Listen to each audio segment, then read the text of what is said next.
2001 में $500 मिलियन की कंपनी के इकलौते वारिस कांग हुआजिन को दिखाने से इस मूवी की शुरुआत होती है, जिसे अपने पिता चेयरमैन पिल ब्यूम की करप्शन से कमाए हुए पैसों की भनक लग जाती है। उसने अपने पिता से इन पैसों के बारे में पूछा, लेकिन चेयरमैन ये बात मानने से साफ इनकार कर देते हैं। इसलिए हुआजिन ये सारी खुफिया इंफॉर्मेशन सीक्रेट सर्विसेज में काम करने वाली औरत मिस होंग को दे देता है। मिस होंग को अपनी आंखों पर यकीन नहीं हो रहा था। बात को कंफर्म करने के लिए मिस होंग ने हुआजिन को एक जगह पर मिलने बुलाया और वहाँ आते ही हुआजिन मिस होंग को चौकन्ना हो जाने का कहते हैं, क्योंकि चेयरमैन पिल ब्यूम यानी हुआजिन के पिता पैसों के लिए किसी भी हद तक जा सकते थे और ये बात हुआजिन को अच्छी तरह पता थी। मिस होंग हुआजिन से कहती है, भला आप मेरी मदद क्यों कर रहे हो? हुआजिन ने कहा, आप वो सब मत सोचिए। मेरे पिताजी की कंपनी यानी मोशान कंपनी के अंदर मेरा एक खास आदमी है जिसे मैं प्यार से यिप्पी कहता हूँ। किसी तरह आप उसे ढूंढ लीजिए, वो आपको सब कुछ सच सच बता देगा। जाने से पहले किम होंग ने हुआजिन से कहा, अगर मोशान कंपनी के अंदर करप्शन के पैसे बाहर आ गए तो चेयरमैन पिल ब्यूम के साथ साथ आपको भी जेल जाना होगा। लेकिन हुआजिन यहाँ कोई जवाब नहीं देते और चुपचाप वहाँ से चले जाते हैं। लेकिन कुछ ही घंटों के बाद न्यूज चैनल्स पर यह खबर फैल जाती है कि चेयरमैन पिल ब्यूम के इकलौते बेटे कांग हुआजिन की रोड एक्सीडेंट के अंदर मौत हो गई। ये खबर सुनते ही किम होंग के तो मानो तोते उड़ जाते हैं और वो सीधा अपने बॉस युंजे के पास आई। युंजे किम होंग को अपनी बेटियों की तरह रखता था। किम होंग कुछ भी करती तो सबसे पहले युंजे को ही बताती, लेकिन इस मर्तबा युंजे किम होंग पर गुस्सा कर रहा होता है, क्योंकि अगर उसने एक मर्तबा हुआजिन के बारे में युंजे को बताया होता तो युंजे हुआजिन को सिक्योरिटी देता, जिससे हुआजिन की इस तरह मौत ना होती। लेकिन खैर अब वो कुछ भी नहीं कर सकते थे। बातों ही बातों में किम होंग को याद आता है कि हुआजिन ने किम होंग को यिप्पी से मिलने का बोला था, मगर युंजे ने कहा, तुम सीक्रेट सर्विसेज के ऑफिसर के रूप में तो उनकी कंपनी में नहीं जा सकती। मोशान कंपनी के अंदर एंटर होने के लिए हमें कुछ और सोचना होगा। यहाँ हम देखते हैं मोशान कंपनी के अंदर चेयरमैन पिल ब्यूम को, जो अपनी प्राइवेट असिस्टेंट मिस जाइन से बातें कर रहा था। पिल ब्यूम को अपने बेटे की मौत का जरा सा भी अफसोस नहीं होता और बातों ही बातों में हमें एक बहुत बड़े राज के बारे में बताया जाता है कि हुआजिन की मौत चेयरमैन पिल ब्यूम के कहने से ही हुई थी, क्योंकि चेयरमैन को पता चल चुका था कि हुआजिन चेयरमैन के करप्शन वाले पैसों पर और भी कड़ी इन्वेस्टिगेशन करने वाला है। चेयरमैन ने मिस जाइन को कहा, इस पूरी कंपनी के अंदर सिर्फ तुम और मैं ही जानते हैं कि हमारे पास करप्शन से लूटा हुआ माल है। आगे चल के अगर तुम मुझे धोखा देने के बारे में सोचोगी तो मैं तुम्हें भी जान से मरवा दूंगा। तभी सीन कट होता है और हम देखते हैं रात का सीन, जहाँ पर किम होंग अपने माता पिता के रेस्टोरेंट के अंदर आई थी। वो पेट भर के खाना खाती है और अपने माता पिता को गुड बाय बोलकर अपने घर के लिए निकल गई। रास्ते में बाइक पर बैठे दो लोग किम होंग का पर्स छीनकर वहाँ से भाग जाते हैं। जब किम होंग उन दोनों के पीछे भागने की कोशिश करती है कि तभी एक वैन में से दो लोग निकलकर उस पर टूट पड़े। वो किम होंग को जबरदस्ती वैन के अंदर बिठाने की कोशिश करते हैं, लेकिन किम होंग भी कुछ कम नहीं थी। किम होंग ने उनसे लड़ना शुरू कर दिया, जिसके चलते वो सभी वहाँ से भाग जाते हैं। लेकिन लड़ते लड़ते किम होंग को जरा सी चोट आ गई थी, जिसके चलते उसे पूरी रात हॉस्पिटल के अंदर गुजारनी पड़ती है। सुबह हुई तो उसे डिस्चार्ज करने के लिए युंजा वहाँ पर पहुँच गए। उन्होंने किम होंग से कहा, मेरे पास मोशान कंपनी के अंदर एंटर होने का एक धांसू प्लान है। बस तुम्हें कुछ नहीं करना, तुम्हें 20 साल की लड़की बनकर असिस्टेंट बनने का एग्जाम देना होगा। युंजा की ये बात सुनते ही किम होंग गुस्सा कर जाती है। उसने कहा, आपको मैं कहीं से भी लड़की लगती हूँ क्या? लेकिन युंजा बार बार उसे एक ही बात पर मनाए जा रहे थे, जिसके चलते किम होंग को गुस्सा आ जाता है और वो युंजा को वहीं पर छोड़कर हॉस्पिटल से बाहर चली गई। यहाँ दूसरी तरफ हमने देखा मोशान कंपनी के अंदर चेयरमैन पिल ब्यूम और उनके परिवार को, जो सभी एक जगह पर बैठे हुए कांग हुआजिन के बारे में अच्छी अच्छी बातें कर रहे थे। वहाँ पर चेयरमैन पिल ब्यूम की पत्नी भी थी, जिसका चेयरमैन से डाइवोर्स हो चुका था। उन दोनों की एक बेटी भी होती है, जिसका नाम है कांग नोरा। अब जैसा कि हुआजिन की मौत हो चुकी है तो चेयरमैन की एक्स वाइफ कहती है, आपको हमारी बेटी के लिए भी कुछ करना होगा। इसे भी कंपनी में किसी हायर पोस्ट पर रख लीजिए, जिससे ये बेचारी सेटल हो जाएगी। अब फाइनली चेयरमैन अपनी बीवी की ये बात मान लेते हैं। पास ही हम देखते हैं चौहान नाम के लड़के को, जो चेयरमैन का भतीजा था और चौहान के पिता का नाम है गीसू। गीसू और चेयरमैन पिल ब्यूम आपस में भाई लगते हैं। गीसू को लगा शायद हुआजिन के मरने के बाद अब चेयरमैन पिल ब्यूम उसे प्रेसिडेंट बना देंगे, लेकिन ऐसा नहीं होता। इसलिए गीसू बार बार पिल ब्यूम को एक ही बात पर मनाया जा रहा था, लेकिन चेयरमैन गीसू की जरा से भी नहीं सुनते और वहाँ से चले जाते हैं। इधर युंजा के लाख मनाने के बावजूद भी किम होंग मोशान कंपनी के अंदर 20 साल की लड़की बनकर जाना नहीं चाहती थी। इसी तरह करते करते 2 दिन बीत गए। जब पानी सर से ऊपर चला गया तो युंजा ने किम होंग को अपने ऑफिस में बुलाया। युंजा ने कहा, मैंने गलत लड़की को ये काम सौंप दिया है। आखिर तुम 28 साल की लड़की हो, तुम 20 साल की किस तरह लगोगी? तुम पहले ही बहुत बूढ़ी हो चुकी हो। युंजा की ये बात सुनकर किम होंग को बहुत बुरा लगता है। किम होंग कहती है, आपको मैं किस एंगल से बूढ़ी लगती हूँ? मैं अभी भी जवान हूँ और मैं जाऊंगी तो 20 साल की लड़की बनकर ही मोशान कंपनी के अंदर जाऊंगी। बस आप मुझे 3 दिनों की मोहलत और दे दीजिए। इतना कहकर वो तुरंत ही अपनी एक सहेली के पास जाती है, जो बहुत ही ज्यादा फैशनेबल थी और उसकी एज सिर्फ और सिर्फ 22 साल होती है। वैसे तो किम होंग की उस लड़की यानी जांगमिन के साथ खास बनती नहीं थी, लेकिन फिलहाल किम होंग को मदद की बहुत ज्यादा जरूरत है। किम होंग ने कहा मुझे एक सीक्रेट मिशन दिया गया है, इसलिए मुझे 28 साल से 20 साल की लड़की बना दो। जांगमिन किम की ये बात सुनकर उसे तुरंत ही एक पार्लर के अंदर ले जाती है। उसके बाल कटवाने के बाद 20-22 साल की लड़कियों जैसे कपड़े पहना दिए और उसे एक वीडियो गेम स्टोर के अंदर भेज दिया ताकि वो लोग ये जान सके कि किम होंग पर किसी को शक तो नहीं होता। जब किम होंग स्टोर के अंदर जाती है तो वहाँ पर उसका सामना चौहान से हुआ, जो पहली ही नजर में किम होंग को पसंद करने लगा था। लेकिन किम होंग को वो वीडियो गेम किसी भी हालत में चाहिए थी, इसलिए वो दोनों वीडियो गेम लेकर शॉप के ओनर के पास आ जाते हैं। शॉप का ओनर कहता है अगर किम होंग ने ये पहले उठाया भी था तो किम होंग 22 साल से छोटी है, इसलिए मैं ये वीडियो गेम उसे नहीं दे सकता। ये सुनकर किम होंग बहुत ज्यादा खुश होती है क्योंकि फाइनली वो अपनी एज से छोटी नजर आ रही थी, इसलिए वो वीडियो गेम को वहीं पर छोड़कर वहाँ से चली जाती है। ठीक 2 दिन बाद किम होंग मुशान कंपनी के अंदर हो रहे एंट्री टेस्ट को देने के लिए आई थी। जैसा कि वो सीक्रेट सर्विसेज के अंदर है तो वो सबसे पहले टेस्ट कर लेती है और देखते ही देखते वो टॉप 5 स्टूडेंट्स के अंदर आ गई। उनका इंटरव्यू लिया गया और वो सभी की सब पास हो जाती हैं। लेकिन सबसे मजे की बात तो ये थी कि किसी को भी किम होंग पर जरा सा भी शक नहीं होता। इंटरव्यू खत्म हो जाने के बाद जब मिस किम होंग अपने ऑफिस के अंदर बैठकर काम कर रही थी तभी उसे मुशान कंपनी से एक कॉल आती है। मुशान वालों ने कहा आपको नौकरी पर रख लिया गया है। ये खबर सुनने के तुरंत बाद ही वो युंजा के पास आई। युंजा कहते हैं तुम्हारा सिर्फ और सिर्फ एक ही मकसद होना चाहिए, किसी को अपने आप पर शक मत होने देना और जैसा हुआजिन ने बोला था ठीक उसी तरह ही कंपनी के अंदर मौजूद यिप्पी को ढूंढना। इसके तुरंत बाद ही हम देखते हैं मिस किम होंग को, जो सभी लड़कियों के साथ मुशान कंपनी के हॉस्टल के अंदर आई थी। दरअसल वहाँ पर काम करने वाली हर एक लड़की जो अपने माता पिता के साथ नहीं रहती वो मुशान कंपनी के दिए गए हॉस्टल्स के अंदर फ्री रह सकती है। इसलिए किम होंग के लिए ये और भी ज्यादा आसानी हो गई क्योंकि हुआजिन का दोस्त यिप्पी अगर कोई लड़की हुआ तो वो हॉस्टल के अंदर ही रह रहा होगा। और काफी ज्यादा खुश होने के बाद वो अपने रूम 301 के अंदर आ जाती है। उसकी रूममेट और कोई नहीं बल्कि कांग नोरा ही थी, जो जानबूझकर हॉस्टल में रहने आई थी ताकि वो बाकी सबके साथ रहकर काबिल बन सके। उनकी तीसरी रूममेट का नाम होता है शाजिन। वो जैसे ही तीनों अंदर आती हैं तो वहाँ पर पहले से गूही नाम की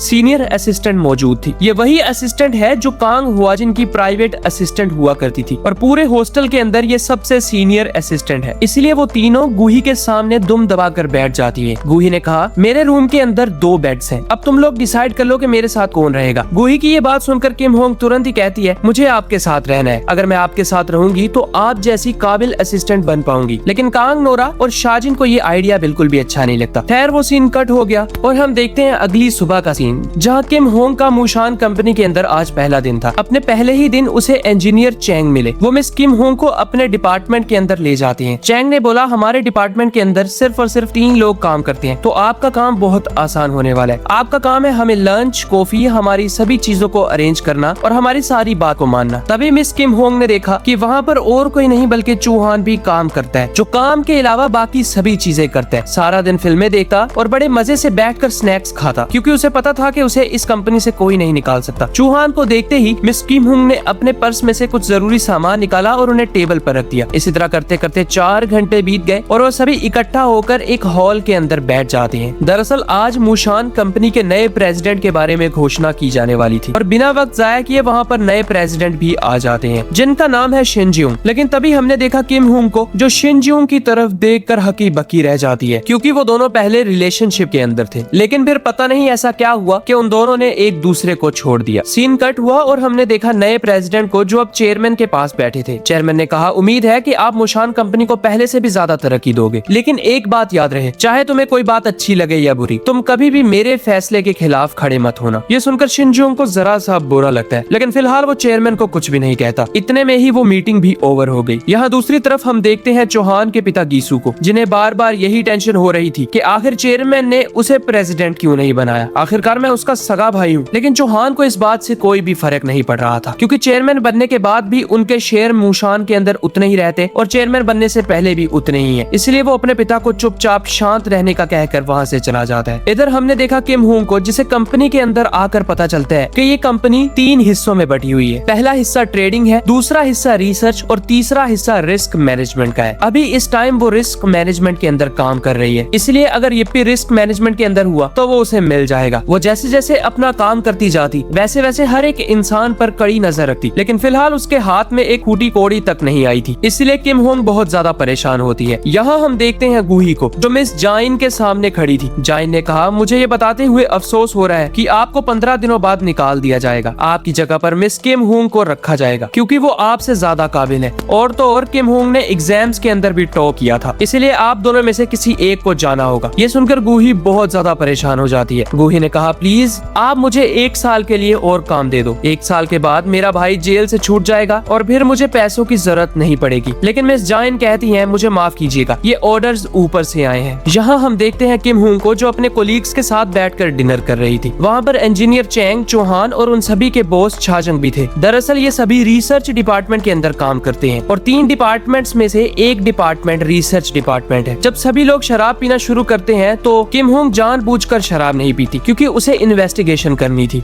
उन सभी की बातों को सुनने के बाद किम हुंग इस नतीजे पर पहुंची कि इनमें से कोई भी जिप्पी नहीं हो सकता और इसी तरह वो सीन भी कट हो जाता है। अगले दिन हम देखते हैं मिस गूही को जो नए प्रेसिडेंट शिनजोंग के पास जाती है। मिस गूही ने कहा, प्लीज आप मेरी सिफारिश कीजिए क्योंकि कंपनी वाले मुझे निकाल रहे हैं। मेरे पास किम हुंग से ज्यादा एक्सपीरियंस और ज्यादा दिमाग है तो मैं आपकी उससे ज्यादा अच्छी मदद कर पाऊंगी। लेकिन जवाब में शिनजोंग ने कहा, मिस गूही मुझे माफ कर दीजिए क्योंकि आपको रखने या निकालने का डिसीजन ऊपर से आता है तो इस पर मेरा कोई भी कंट्रोल नहीं है। इतना कहकर वो लिफ्ट से होकर नीचे चले जाते हैं। शिनजोंग की ये बात सुनकर मिस गूही बहुत ज्यादा दुखी हो गई और वो रात को अपने बेड पर फूट फूट कर रोने लगती है। इतने में वहाँ पर किम हुंग आ गई और वो मिस गूही को रोते हुए देख लेती है। लेकिन फिलहाल वो मिस गूही को कुछ भी नहीं कहती। जैसे ही सुबह हुई तो मिस जाइन ने गूही और किम हुंग दोनों को अपने पास बुलाया। मिस जाइन कहती है, गूही तुम्हारे पास 14 दिन बाकी हैं और इन 14 दिनों के अंदर तुम सिर्फ और सिर्फ किम हुंग को एक्सपीरियंस दोगी कि किस तरह नए प्रेसिडेंट शिनजियोंग के साथ चलना है। ये सुनकर गूही बहुत ज्यादा दुखी हो जाती है और इस बात का अंदाजा किम हुंग को भी था, जिसके चलते किम हुंग ने कहा,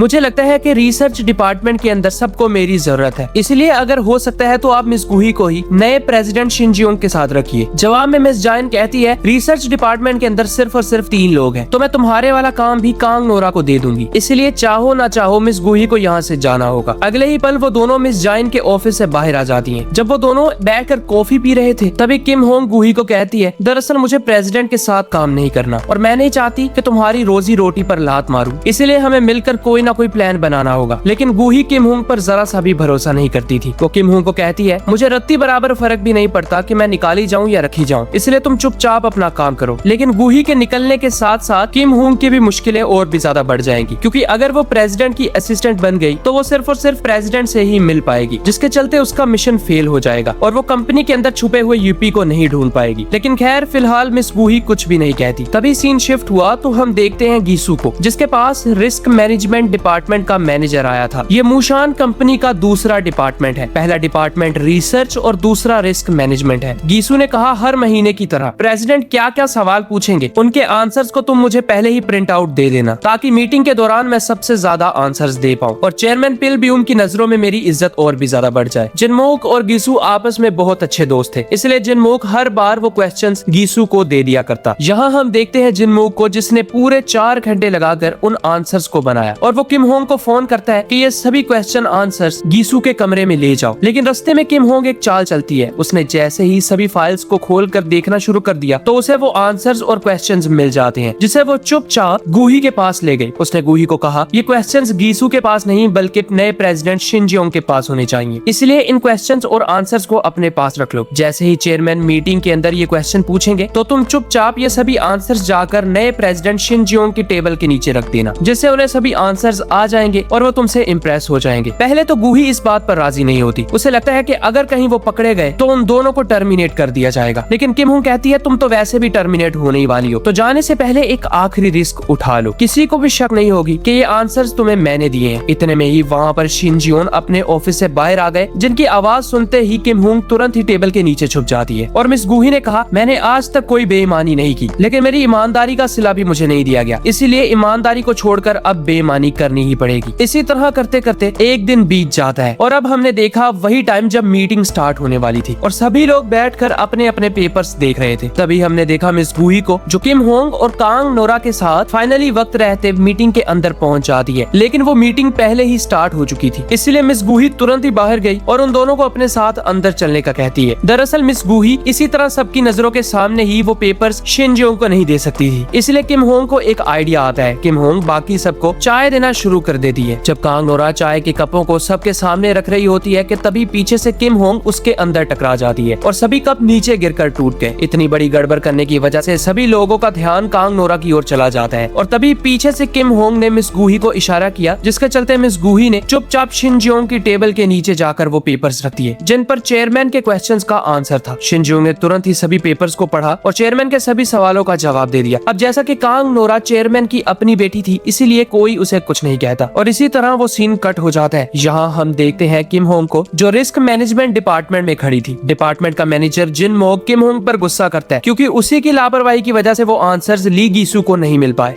किम होंग की इतनी बड़ी गलती की वजह से जिम होंग अब लगातार उस पर भड़के ही जा रहा था। अपने आपे से बाहर हो जाने की वजह से जिन मोग ने जैसे ही किम होंग के ऊपर हाथ उठाया कि तभी पीछे से वहाँ पर चौहान आ जाता है। अब जैसा कि चौहान भी चेयरमैन का भतीजा था, इसीलिए वो सबके सामने किम होंग के हाथ को पकड़कर वहाँ से ले जाता है और उसे अपने डिपार्टमेंट के अंदर ले आया। ऑफिस में आते ही उसने अपने दोस्तों को बताया कि मिस किम होंग को यहाँ से शिफ्ट करके शिनजियोंग के ऑफिस में भेजा जा रहा है। ये सुनकर इंजीनियर चैंग और मैनेजर चाजंग बहुत ज्यादा दुखी हो जाते हैं क्योंकि मिस किम होंग उन्हें बहुत ज्यादा अच्छी लगती थी। उनकी ये हालत देखकर किम होंग उन दोनों को आसरा देती है और कहती है कि मैं कहीं नहीं जाऊंगी, मैं खुद भी आप लोगों के साथ रहना चाहती हूँ। लेकिन एक चीज उसे अंदर ही अंदर से खले जा रही थी क्योंकि इतनी देर हो गई वो यहाँ वहाँ लोगों की मदद भी कर रही है और अभी तक उसे yippee नहीं मिला। इधर दूसरी तरफ हमने देखा शिनजियोंग को, जिसने मिस गूही को अपने ऑफिस में बुलाया था। शिनजियोंग ने कहा, मिस गूही तुम्हारा बहुत बहुत शुक्रिया, अगर तुम ना होती तो चेयरमैन मुझसे नाराज भी हो सकते थे, इसलिए अब मैं स्पेशल अर्जी डालूंगा कि तुम्हें मेरे ऑफिस के अंदर ही रखा जाए और मेरी बात कभी भी चौहान कंपनी वाले रद्द नहीं करेंगे। ये सुनकर गूही बहुत ज्यादा खुश होती है क्योंकि अब उसे फाइनली अपनी नौकरी वापस से मिल गई थी। फिर हमने देखा मिस गूही को जो किम होंग से जाकर मिलती है। मिस गूही ने कहा, किम होंग तुम्हारा बहुत बहुत शुक्रिया, अगर तुम ना होती तो पता नहीं मेरा क्या होता, लेकिन याद रहे तुम अब भी मेरे से छोटी ही रहोगी। 4 दिन लगातार कंपनी के अंदर यहाँ वहाँ घूमने के बाद अब फाइनली किम होंग युंजा के पास आती है। किम होंग ने युंजा को सब कुछ बता दिया कि आखिर किस तरह उसने मिस गूही की मदद की, लेकिन फिलहाल अब तक उसे yippee के बारे में जरा सी भी खबर नहीं है। युंजा ने जैसे ही गूही का नाम सुना तो वो किम होंग को एक बहुत बड़ा राज बताता है। युंजा ने कहा, मिस गूही कोई आम आदमी नहीं है, बल्कि वो तो एक बहुत बड़ी और शातिर चोर है। वो जब चोरी करती है तो पीछे कोई सबूत नहीं छोड़ती। चौहान कंपनी के अंदर आने से पहले उसने 14 बार चोरी की है। कभी वो अपना हुलिया नर्स जैसा कर लेती, कभी बारटेंडर जैसा, तो कभी कैसा। इस बार वो एक असिस्टेंट मैनेजर बनकर आई है और वो बहुत ही ज्यादा अमीर है, तो तुम उसे कमजोर या